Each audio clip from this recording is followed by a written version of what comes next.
Great, thank you very much. This is Sarah McGregor. I am a director here with Sherry Bekaert, and today our federal tax controversy team are going to talk to you about what's been going on with the IRS and other activities over this last 6 months, so you can get a feel where the agency is headed and the issues that may be important to you that they are finding important. So today I'm delighted to have with me Tom Cryan, Ann Oliver, and David McCallum. They all are attorneys and have experience working with the IRS itself, working with the IRS Chief Counsel's Office, working with the agency, and have a lot of insight to bring to us today. So with that, we have our usual information, but here's our agenda today. We're going to talk about how the budget and policy decisions are impacting IRS and its enforcement, talk about how the IRS is spending its time right now. The IRS continues its approach in the Large Business and International Division, LB&I, on its compliance campaigns. We'll talk about the Voluntary Disclosure Program, the Offshore Voluntary Disclosure Program, and particularly what may be replacing that when it comes to cryptocurrencies.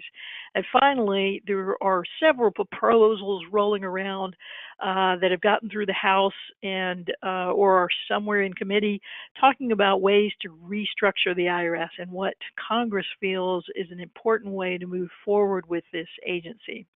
So not to take up any more of your time with these kinds of information, I will turn it over to Tom to talk to us about budgets and statistics and how those two may be impacting each other. Tom?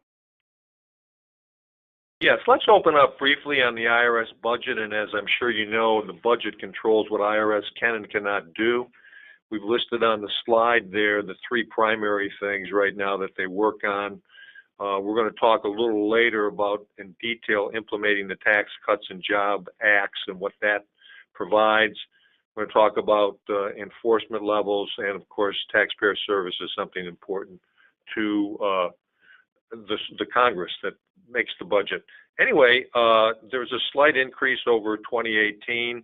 I'm sorry, 2018 slight increase over 2017, but it's still not enough for IRS to do all its jobs. The budget for 2019 is slightly smaller, and as you can see on the slide there, they have earmarked $397 million to implement the Cuts and Jobs Act. We're going to talk a little more in detail later on one of the slides on what that entails.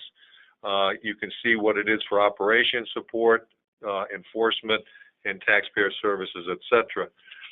Let's talk about some of the data that we have for the IRS data book, and I always find it interesting where the money comes from that IRS collects. And again, the $3.4 trillion in gross tax collected, but $1.9 trillion comes from individuals.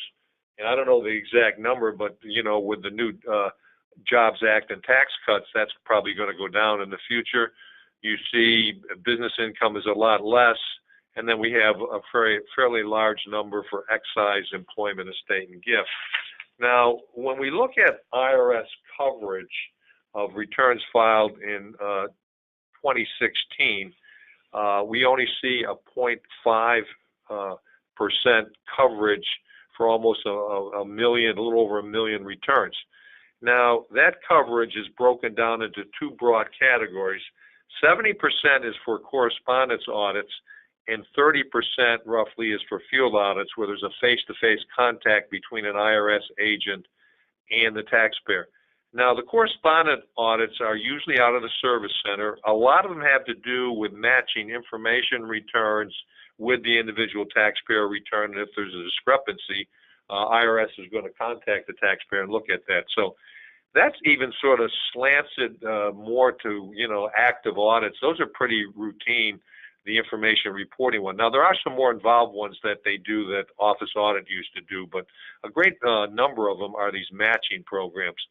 The individual audit percentage has declined 30% since 2012, which is a pretty large number. And again, that reflects IRS's budget and their enforcement ability based not only on the budget, but the decline and enforcement workers.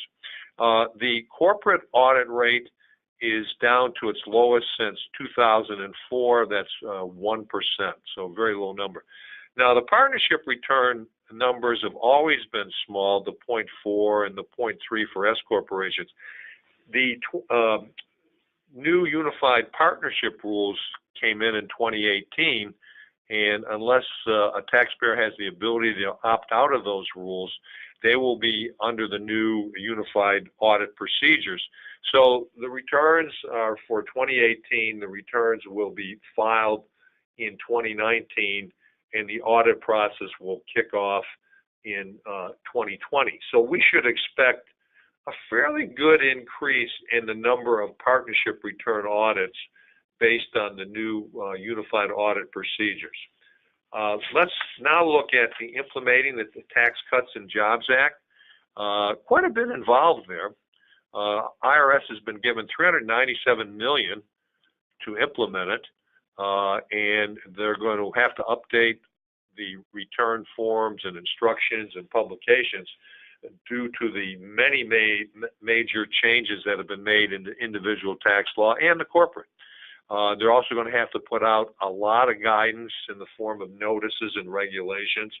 One of it, which a lot of people are waiting for, is the Section 199A1 on deduction for pass-throughs in individuals, which is very complicated, and we didn't expect it till late this summer, but the acting IRS Commissioner, Dave Cotter, said the other day at a public conference that we should expect them sooner. So we may see him later this month.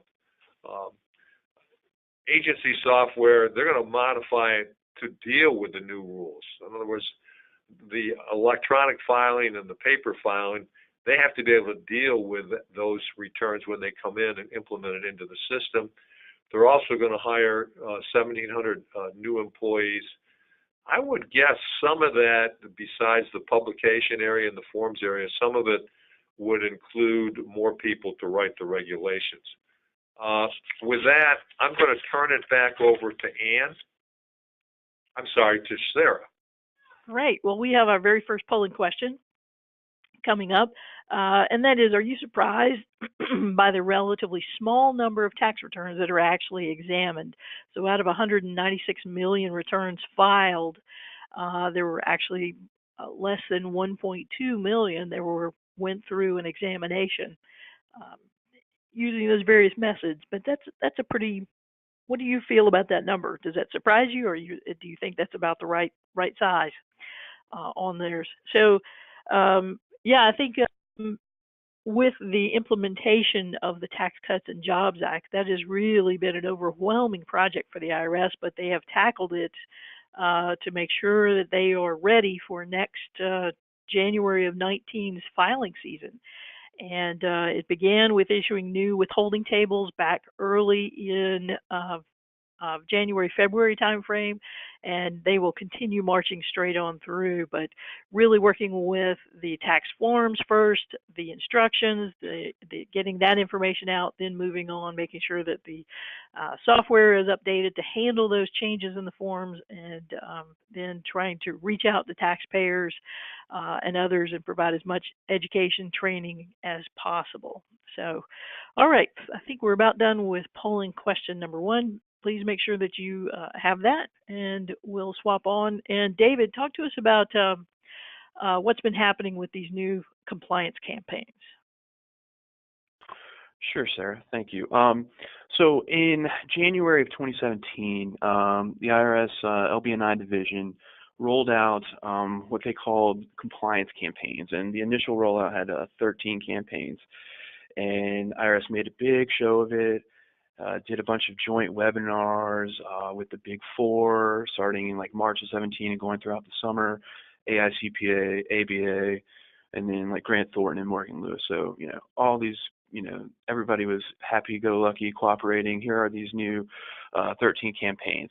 And, the message over and over is there's going to be more campaigns. We can't tell you when they're going to come out. We don't know how many they're going to be total, and they're probably going to change. So this is the kind of campaign release timeline as of last week, or as of this week, as of today. We have 35 total campaigns so far. We have a handout on the handouts tab here that has a list of all of them and some summary information about each one if you want to reference that. But essentially, what I like to say is the IRS is kind of flying the plane as they build it here. LB&I division is kind of building their new campaign structure, how they're going to attack examinations and other treatment streams as they are actually flying the plane. Again, they've indicated that they are going to revise or eliminate some of these campaigns over the course of time, and I think some given tax reform and what you're going to hear from Ann about the elimination of the Offshore Voluntary Disclosure Program, some of them that are likely to be dropped at some point in the near future are the withdrawals from the OVDP campaign, the DPAD Section 199 deduction related campaigns for the multi-channel video program distributors. That's likely going to go away since it was eliminated in the Tax Cuts and Jobs Act. There's a TEFRA linkage campaign that will probably phase out once TEFRA partnerships statutes of limitation on assessment expire, or there's just not enough of them. They're still open to justify the resources. And then another one that's likely to go is the 179 Cap D energy efficient commercial property deduction, since it's unless it gets retroactively reinstated since it's expired as of December 31st, 2017. So the latest news is we got 6 campaigns on May 21st. Happens to be my mom's birthday. Keep that in mind. And this last batch of campaigns had a lot of focus on non-resident aliens. There's 3 specific non-resident aliens campaigns that we will talk about in more detail.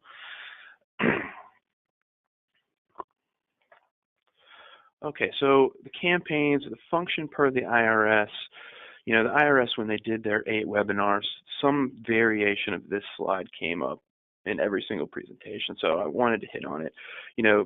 The idea here is the IRS is going to combine its intellect and improve its understanding of taxpayer compliance risk and how it, as a LB&I division, responds.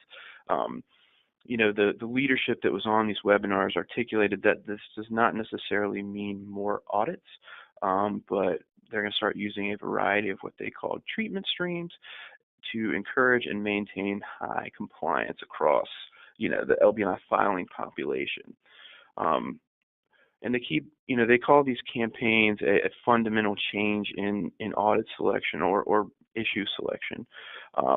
I'm a little skeptical of that. I think some practitioners believe that this may turn into just a modified version of the old tier issue system. We had tier 1 issues, tier 2 issues. We will see what happens in that regard, but the IRS has been pushing these campaigns as a fundamental change in selection and examination. The other thing that they've harped on tremendously is this feedback loop. What they haven't done a great job of is explaining how exactly that's going to work. Is it going to be a formalized feedback loop with specific avenues and venues for practitioners to provide feedback, for revenue agents to provide feedback to, national HQ and LB&I, or is it going to be a mix of formal or informal? That has not been articulated clearly, and there haven't been any sort of formal feedback avenues other than the kind of surveys that the IRS LB&I division was already sending out on the close of examinations, and those really have not changed in terms of what they're asking for. So we'll see what happens with this feedback loop. Hopefully it's a good mix of internal feedback from lower level revenue agents to HQ and LB&I and practitioners to LB&I management as well. Again, so another key, sir, can you go back one? Thanks. Another key is that, the IRS is really trying to focus its limited resources. As Tom kind of hit, the budget has, dropped significantly since 2010 and 11. And so, they want to hit the right issues, the right resources, and the right treatment streams. I think the key is if the IRS is actually going to be allowed to do this, we're going to hear a little bit more from Ann about potential proposals to restructure the IRS, and also Congress dumped the Tax Cuts and Jobs Act in the IRS's lap at the end of the year in 2017. So it remains to be seen if they're even going to be able to focus these limited resources in the campaigns the way they wanted to. One last topic on the treatment streams. There's a variety of them that they've articulated, but a lot of the campaigns also say other treatment streams, or including but not limited to.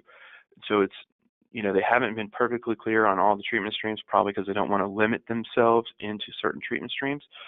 And the other thing is that, they've used practitioner outreach versus stakeholder outreach versus education. It remains to be seen what exactly the distinction between those kind of treatment streams is. Is that going to be press releases? Is that going to be webinars that are, kind of CPE, CLE type things? Or is that going to be actual guidance like a notice or a rev proc? We will have to see there. Okay, so the scope of the campaigns, per LB&I division, each campaign is going to have its own metric for evaluation. The IRS has not released any of those metrics for any of the 35 campaigns yet, so we'll see how those get evaluated in the future. In terms of supporting materials, every campaign is going to have training materials, kind of template information document requests, template notices, proposed adjustments. Many of the campaigns are actually going to have practice units, and if a practice unit is created by the IRS, they will release it to the public. If you just go to irs.gov and search for practice units, there'll be a link to all of the practice units that they've released. In terms of some of the campaigns that already have practice units out there, Basket Transactions has an active practice unit. S Corporation Losses in Excess of Basis already has a practice unit. 48C Energy Credit already has one. 956 Avoidance already has a practice unit. And land developers like Completed Contract Method and Percentage of Completion Method, that already has a practice unit as well. The other thing I think the campaigns were designed to do is put a little bit more emphasis on mid-market taxpayers, and that's really any LB&I taxpayer that's not a coordinated industry case taxpayer. So we'll see what the impact is to the middle market. There is one question that popped up: what is a large business and international taxpayer? And that is $10 million or more in assets is going to be an LB&I taxpayer. So it's a pretty low threshold.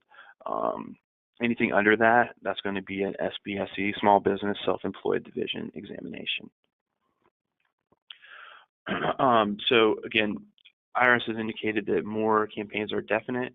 They will not kind of articulate any sort of time frame for rolling out campaigns, which is understandable.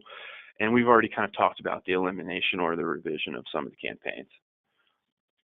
So Sarah, let's get into the new ones. So the first one that came out was the interest capitalization of self-constructed assets. And this was essentially designed to help identify and educate the taxpayers who are required to capitalize interest under 263 Cap A. So what this campaign is targeting is taxpayers who are producing designated property under 263 Cap A.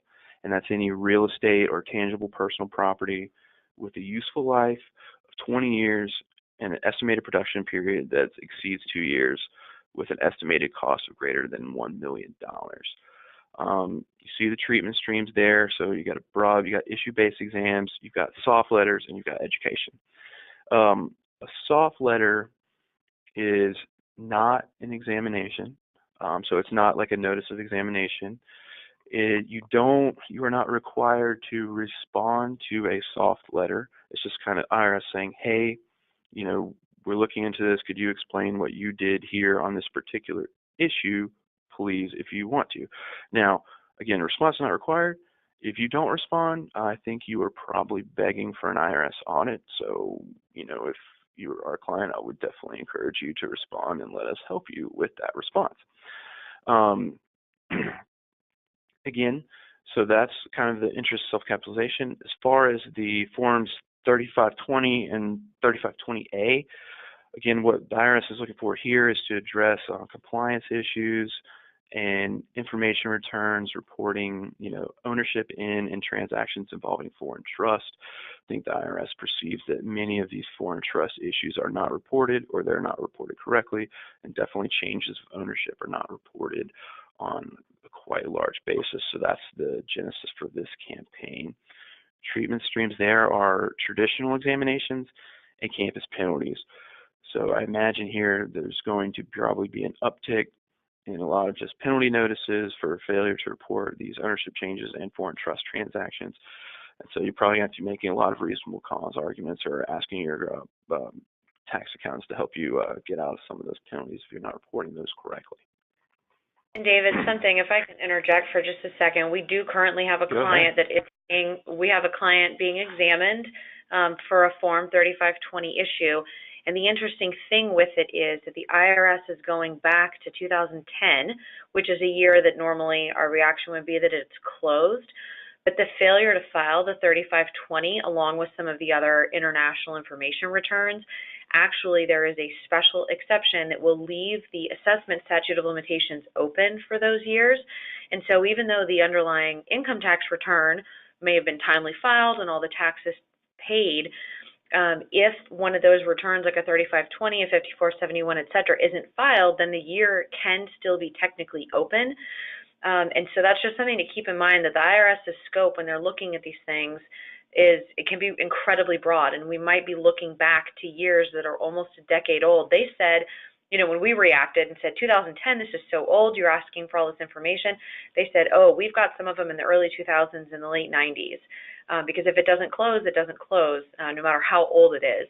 And so they are looking back. If you get, if somebody gets a notice of an audit for a really old year, it's because the IRS thinks it's still open and because they're looking at these forms. So that is definitely an active, campaign and an active program. They called it part of their greater sort of foreign compliance initiative, but specifically with the 3520s, it's something that they are actively engaged in. Thanks, Ian. As to the Form 1042 and 1042S compliance, again, the IRS is seeing a repeat problem where, there may actually be the reporting of U.S. source income paid to foreign individuals, but the withholding's not correct, or their withholding's not being reported correctly. So that's the genesis of this campaign. The treatment stream is going to be traditional examinations and other unidentified ones, so we'll see what those are. Hopefully, since the IRS has made this a campaign issue, they're going to staff up the people to actually process this issue. I don't know if you've ever run across this, but this usually gets referred to the Austin campus, and I swear there are only like 2 people who know what they're doing for this 1042 compliance. So hopefully they staff up the back end on that to actually help process these claims through and get taxpayers some assistance. The last 3 campaigns that were released on May 21st all involve non-resident aliens, and really they all boil down to, validity of an exemption claim or a deduction or a credit, and the substantiation of that exemption claim, deduction, or credit. Could be on the 1040NR, Schedule A, they're looking at those deductions, treaty exemption claims. So really it's all about validity and substantiation of non-resident alien tax benefits, essentially is what those last 3 are about. Set treatment streams are the same for all of those. Again, so this is really just kind of targeting, what the IRS perceives as, rampant or at least sizable non-compliance by non-resident aliens in terms of benefits that they are entitled to under the Internal Revenue Code. So kind of takeaways for the campaigns, kind of looking at all 35 of them as they exist today. The IRS is prioritizing high-risk issues over high-risk taxpayers. I think we're going to find out that there's a lot of overlap between those two, but IRS is going to be focusing on the issues instead of the taxpayers, supposedly. If you look at the list of 35 campaigns, international tax issues continue to be a prime focus. Inbound and outbound international tax issues make up a good chunk of these 35 campaigns.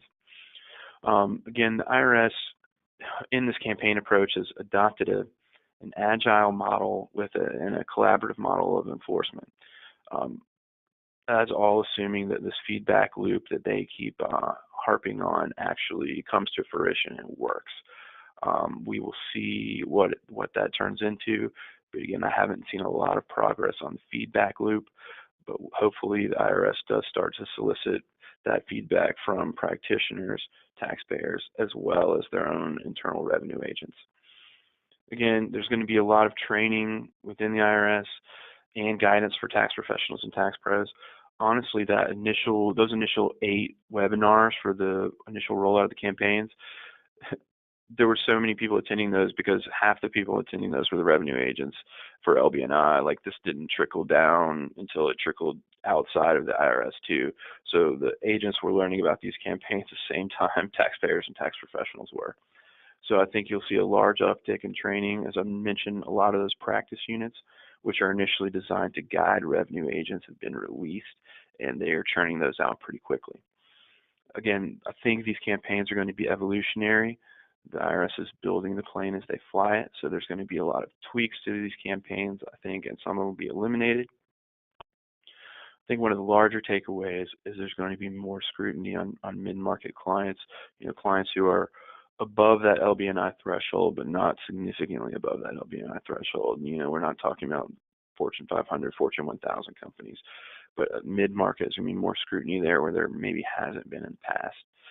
And again, assuming Tax Cuts and Jobs Act doesn't eat up all the resources and the IRS doesn't get restructured, I think you'll see a resource shift in LB&I. A lot of it's going to be on the campaign issues versus, kind of traditional examination functions. I believe that brings us to polling question number 2. Great. So have you heard about the IRS Large Business and International Division Compliance Campaigns already? Give us some feedback on whether you have been familiar with this or have seen or read anything about these 35 different campaigns and the IRS's new approach to identify key issues they think they can get the most value in their examination process. So David, these are just getting rolled out now, so they're going to be one selection tool, but not the only selection tool for choosing a taxpayer to examine. Isn't that correct?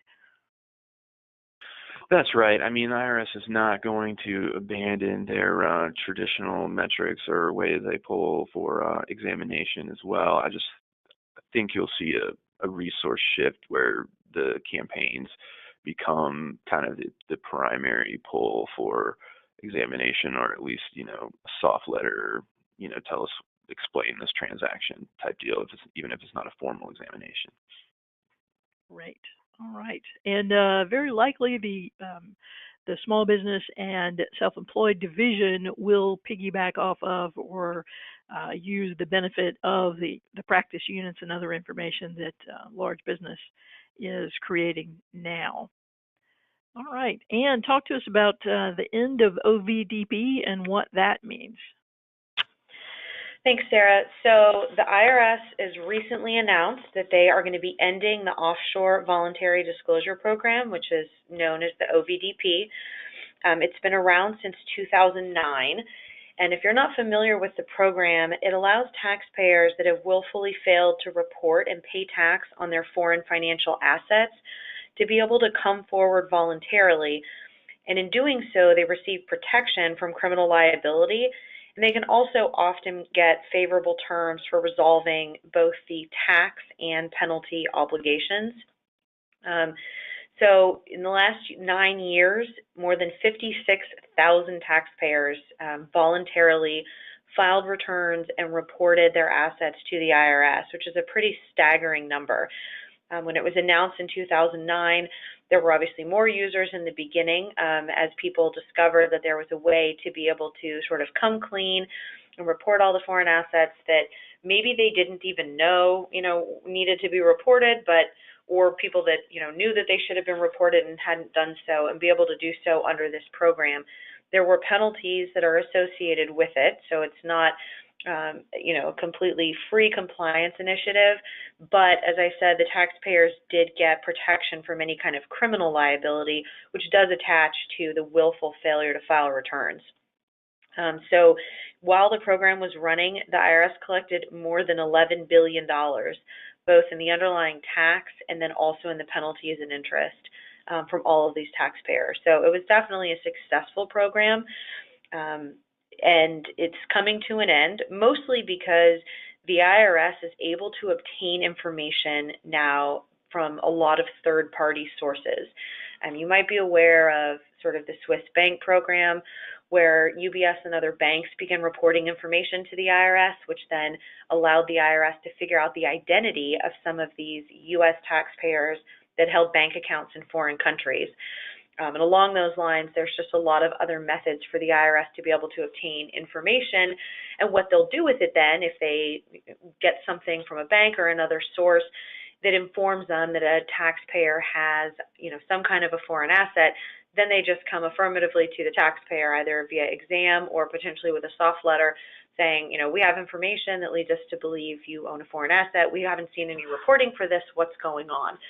And so the IRS's increased ability to be able to do that without allowing taxpayers then to be able to get off the hook for criminal liability has led to the end of the program.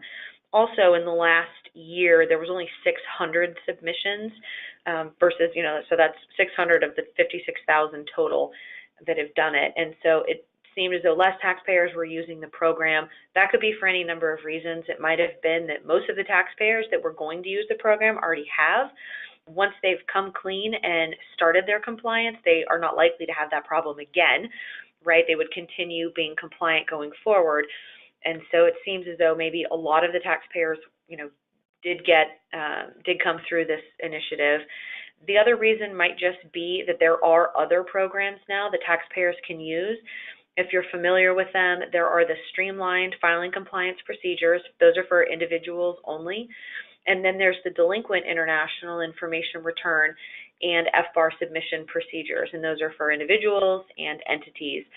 And under the streamlined, there is a penalty, but it's smaller than there was under the OVDP.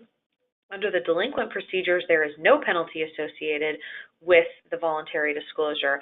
The difference with those ones versus the OVDP is that they are only for taxpayers that had non-willful failure to file. And there is no protection from criminal liability to the extent that the IRS happens to disagree with you. If you file under the delinquent procedures saying this was a non-willful failure and the IRS disagrees and thinks it was willful, you have no protection like you would have obtained had you gone under the OVDP.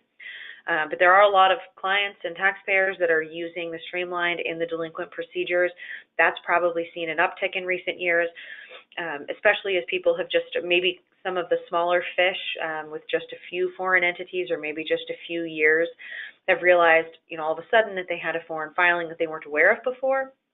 And so they're going under these other procedures as opposed to the more onerous OVDP because their filing was definitely, or their lack of filing was non-willful. And so those programs still exist. So the entire voluntary program has not gone away. It's just the OVDP. It's going to be ending on September 28th of 2018. In order to participate in the OVDP, you have to fill out an application. And so the IRS is going to be accepting applications until September 28th. So it's not as though you have to have completed the process by then. But the applications take an awful lot of time and effort to put together. And so for anyone who's considering using this program, now is definitely the time to do it because it could take at least a couple of months to put everything together in order to file the application. The IRS, their chief of criminal investigation, did state in the news release that announced the end of the OVDP, basically that we're not stopping this, because it's no longer one of our priorities. It actually still is a top priority at the IRS. And the IRS is actively engaged in ferreting out the identities of those with undisclosed foreign accounts. But again, they're using information resources and increased data analytics to do so. And so they no longer need to offer taxpayers the carrot of immunity from criminal prosecution under the OVDP, effectively because they can find out the taxpayers from a different way. And as you saw when David was talking about some of the campaigns coming out of LB&I, this is something they're continuing to focus on. It's definitely not going away. If anything, the IRS is ramping up its international enforcement, and I think there's just going to be more information they're going to obtain, and then as a result of it, they're going to start more exams based on these issues. And as I mentioned when David was talking about the campaigns, if you fail to file one of the forms that you could file under the OVDP, that year for which the form was due remains open. And so the IRS can go back years and years and years and actually legitimately examine taxpayers for those years because they stay open. And that's a tremendous tool that the IRS has got in its kit to be able to use to go after this stuff, and it's definitely one that they are using. So if anyone's interested in the OVDP or think it's a program that could apply, definitely let us know.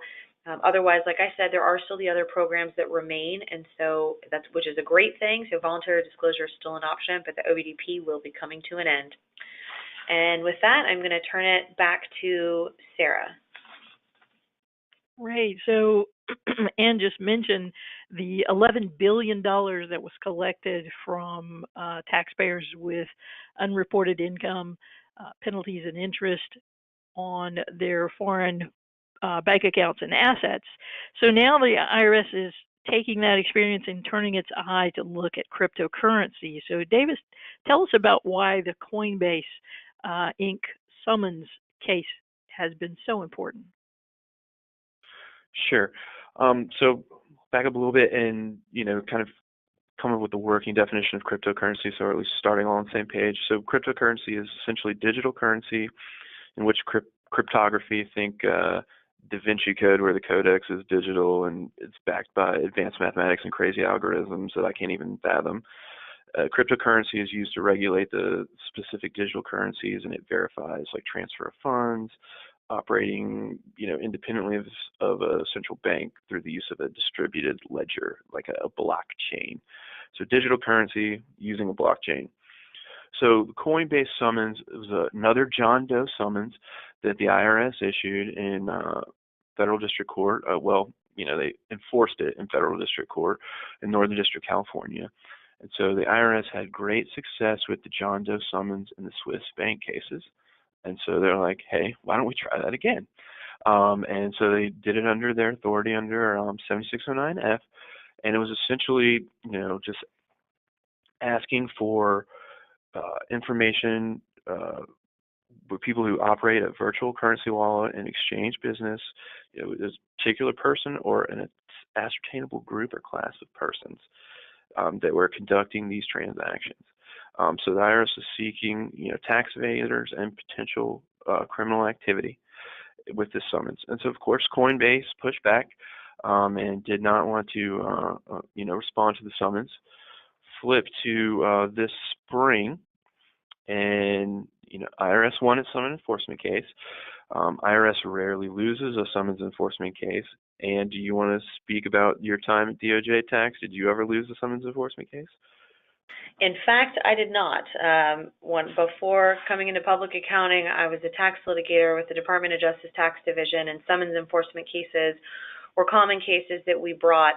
And the law is just so unbelievably IRS favorable. The IRS's summons ability is incredibly broad, and they can ask for that information not only from taxpayers but also from third parties, banks, clients, coworkers, friends, neighbors, teachers, priests.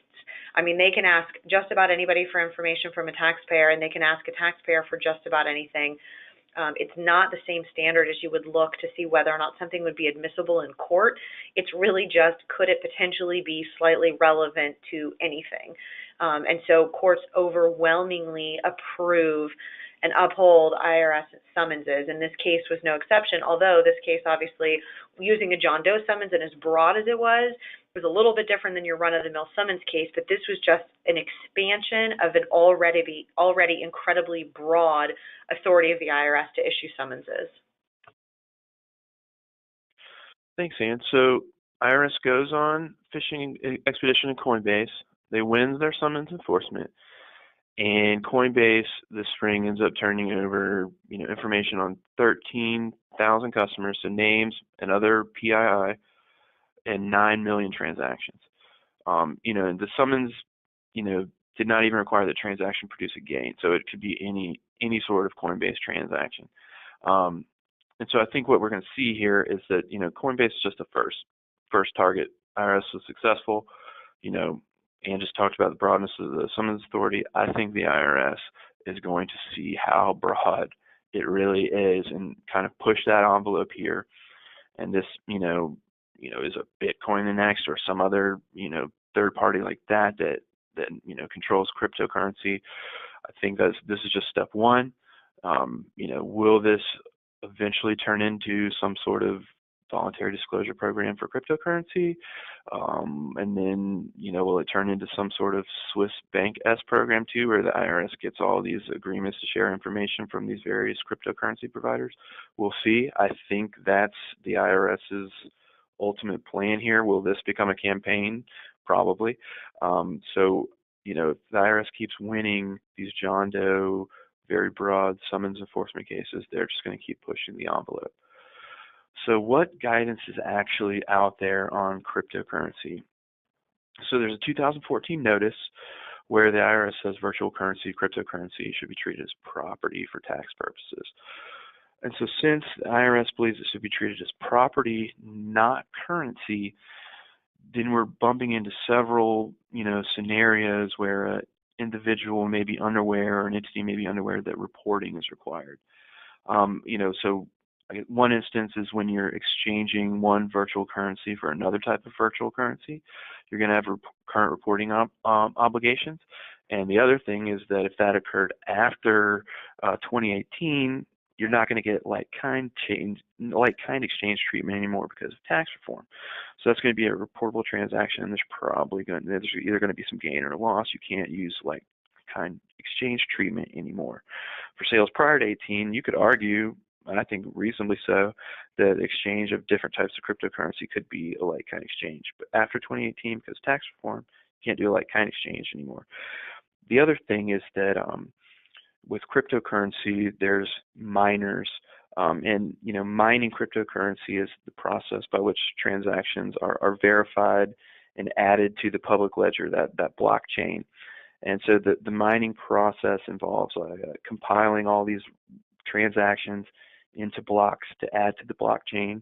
Usually involves a lot of computations and kind of solving a difficult digital puzzle.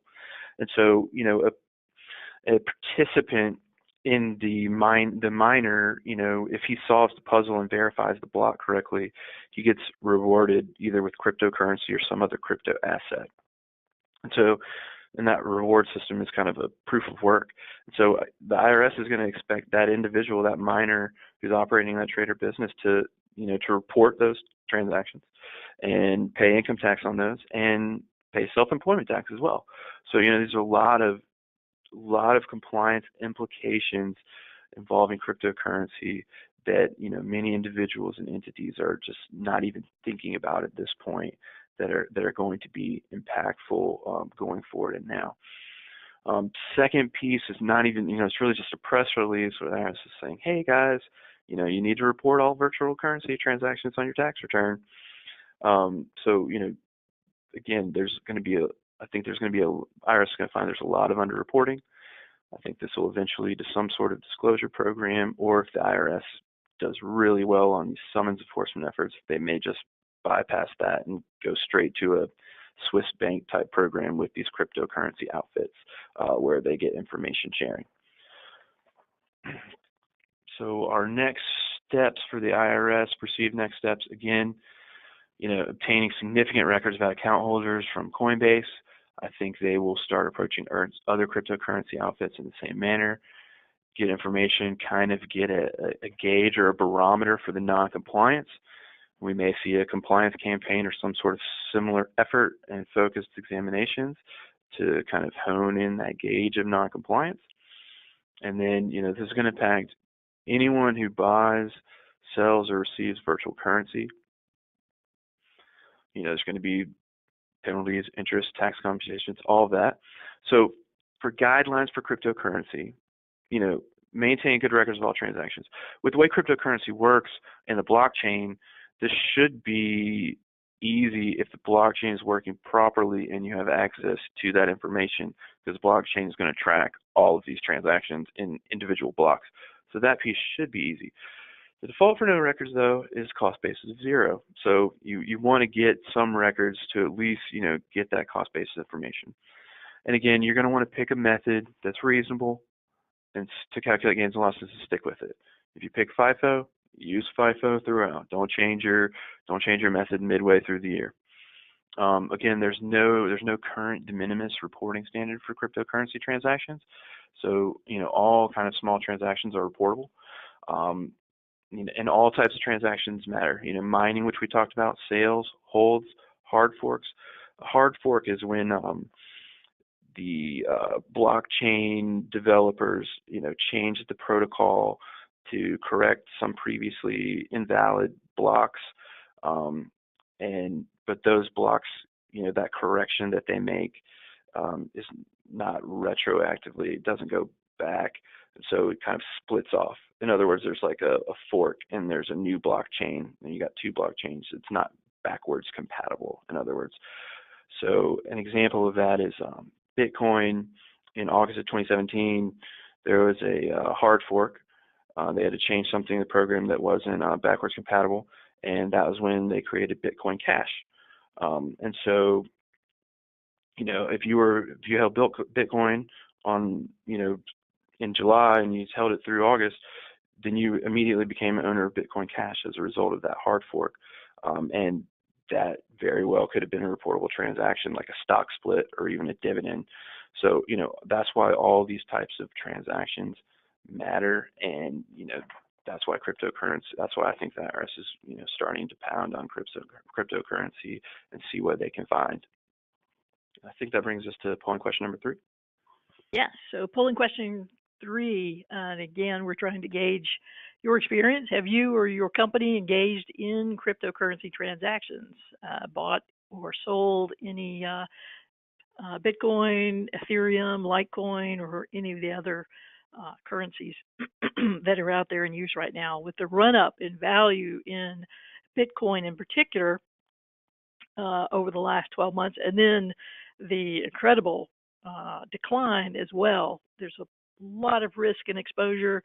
Figuring what value is at any point in time is a huge question and problem. And the IRS knows they need to provide some more refined guidance than just one single notice from 2014 as our sole piece of information. So hopefully after they get through looking at the materials and information that they're gathering from Coinbase, with that they'll be able to provide us some more information and some more guidance. So great. That is polling question number 3. Let's move on now to Ann. Give us some idea about what are some of the options in restructuring the IRS. Yeah, so back in April, the House passed 12 different bipartisan bills that were aimed at reorganizing the IRS. The general theme of most of those bills, there were 2 really large ones and then 10 that were sort of smaller and more directed. The general themes were to restructure the organization of the IRS, to make the IRS enforcement and their customer service policies more taxpayer friendly, which I think most people would agree is probably a good thing. Also to modernize the technology systems. The IRS has, John Koskinen, who was the previous commissioner, joked once several years ago that it was difficult to hack the IRS computer systems because they were so old that none of the hackers that were younger even knew how to use them. But obviously, for a long time, it's been an issue with the IRS needing to modernize their technology. And then finally, just to make the IRS more efficient.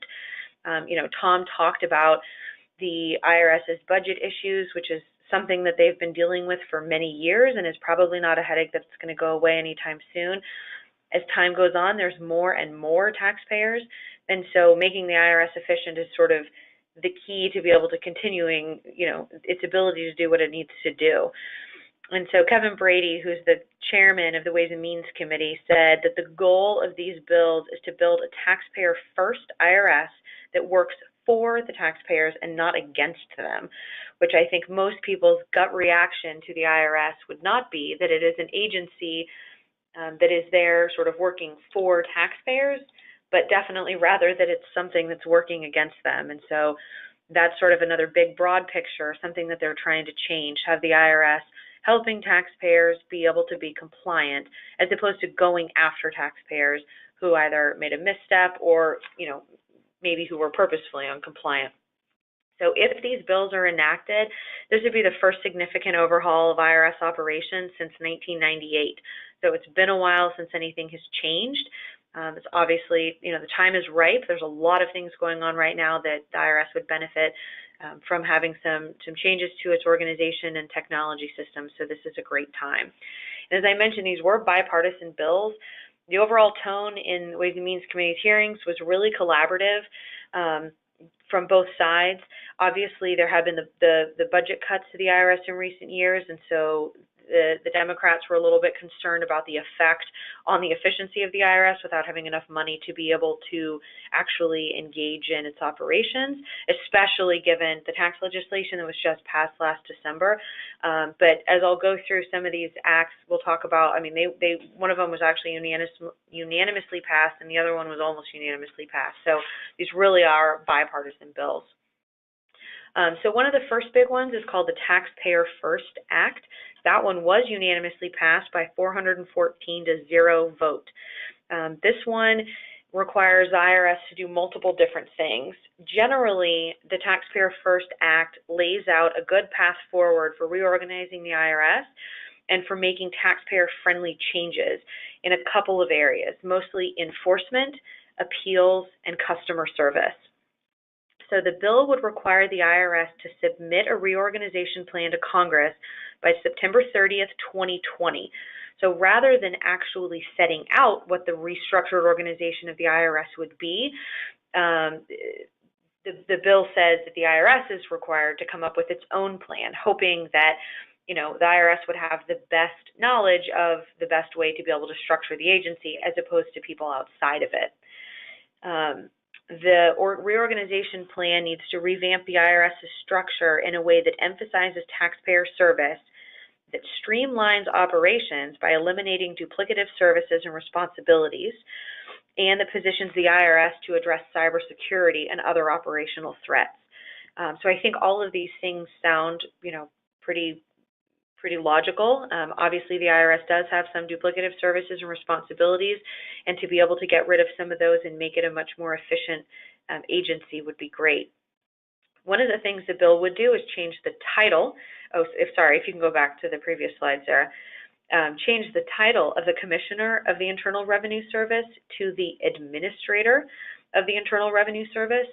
The purpose behind that was to emphasize the IRS leader's role as administering the Internal Revenue Code, because Congress is the one who enacts the Internal Revenue Code, and the IRS and Treasury do promulgate the regulations underneath the code, but there are restrictions on IRS and Treasury's ability to enact regulations. They have to obviously comport with the code, they can't conflict with it, they can't overrule anything. And so the Internal Revenue Code is something Congress came up with.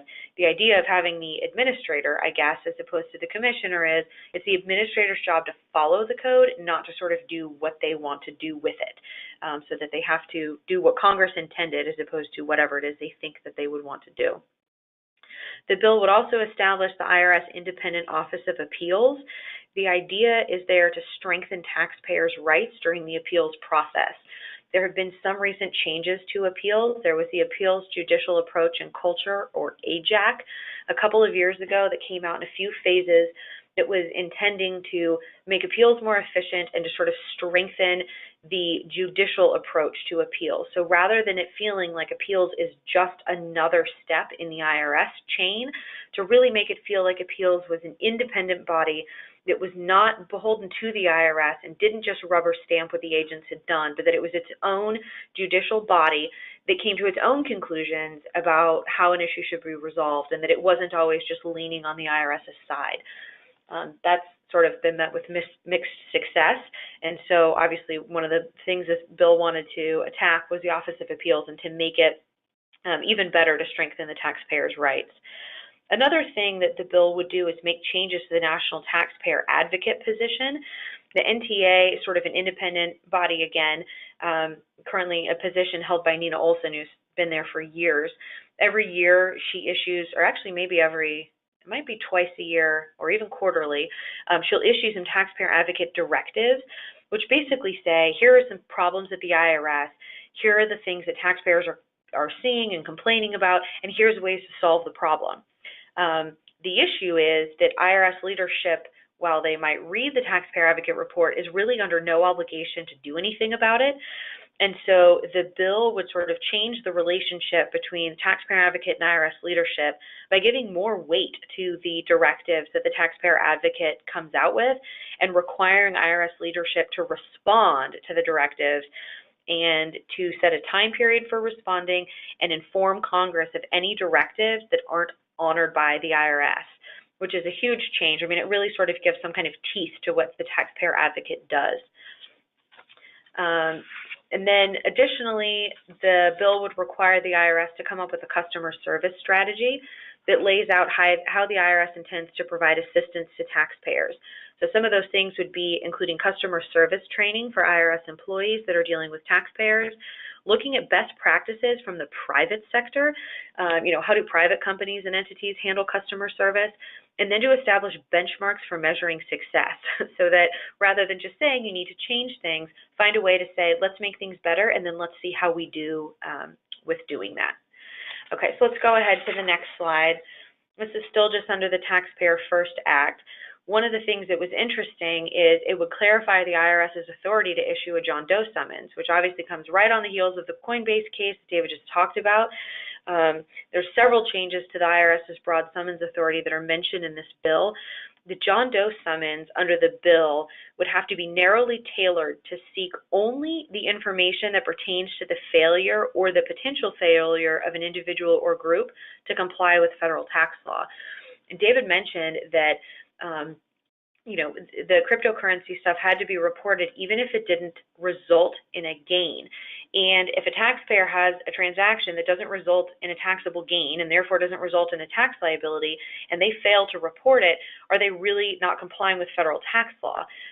Because you have an obligation to report your income and pay taxes on it, but they didn't have that because there wasn't a gain in that transaction.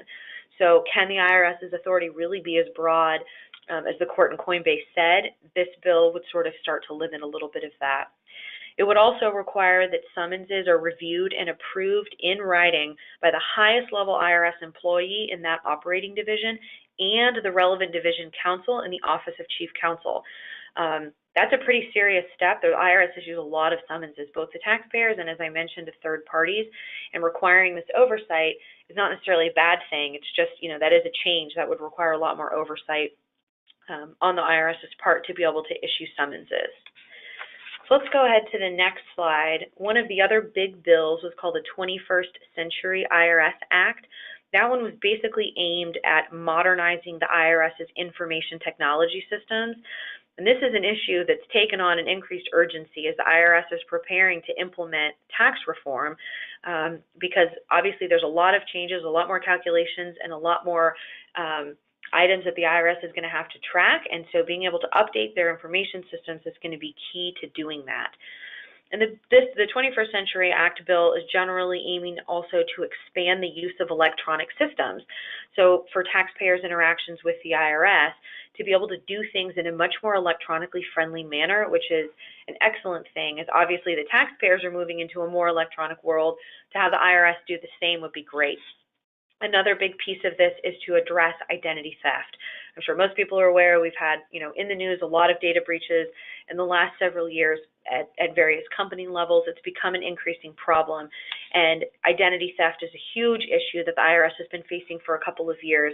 And so this bill would sort of help the IRS deal with some of those issues.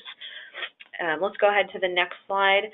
One other thing I wanted to point out on the 21st Century Act is that it would require taxpayers that file 10 or more returns to do so electronically. Right now, the threshold is 250, so 10 is really low.